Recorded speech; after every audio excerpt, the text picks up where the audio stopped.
There is a problem with high school dress code. No barebacks, no spaghetti straps, no midriffs, no short shorts, no short dresses, no drug or gang-related paraphernalia. Almost all of those are related to just girls. This is teaching girls that they should change the way they dress for boys and their thoughts, not to dress the way that they feel comfortable. The reason for most of these rules is because they are distracting for other classmates. They're only distracting because the other classmates are looking where they should not be looking instead of paying attention to their classwork or their teacher's discussions. No, there are no dress codes made for distractions that are caused for girls, just against girls. Boys are responsible for their own sexual behavior, not their classmates' clothing. I believe that dress code takes away from education.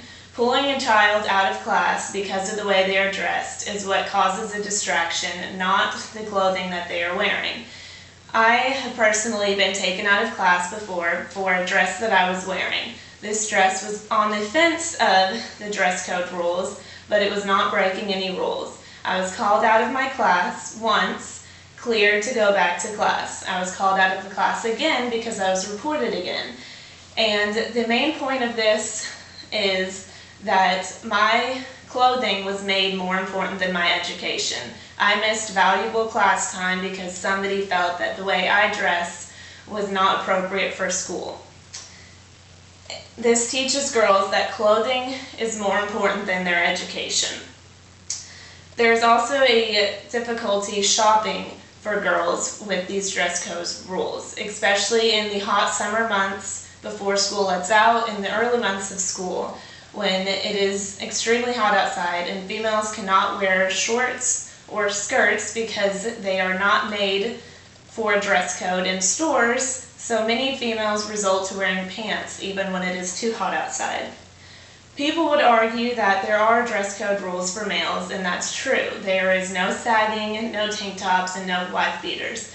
All of these can be solved very easily by wearing a belt and by wearing a t-shirt instead of wearing a wife beater.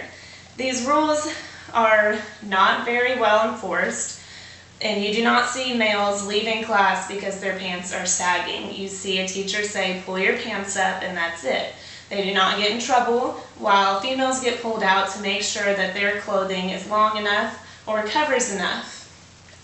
Shopping is also not difficult for males because all of their clothing is normally long enough to meet the requirements, and they do not have the option to wear tank tops, so they do not have as much of a difficulty when it comes to shopping for the summer months. I believe that girls are not attracted to saggy pants. Therefore, this rule is not made because it is a distraction to other classmates, but because it is disrespectful. A dress code is important, but I believe it should be more fair, like in a professional setting where there is a common standard set for men and women. A dress code that would work is no butts and no boobs. Shorts are okay as long as they reach the bottom of the palm, and tank tops are okay as long as they're modest and don't show too much cleavage. The parts on a female that are different from a male are not the parts that are being shown or the parts that are being discussed. All people have legs, butts, chests, and shoulders, so why victimize women and make them change who they are and the way they dress for a school system or for inappropriate male classmates and teachers? Gender equality views start at a young age. Making rules to body shame girls, more lenient rules for males, or rules in place because boys will be boys is not a way to start young girls' views. Thank you.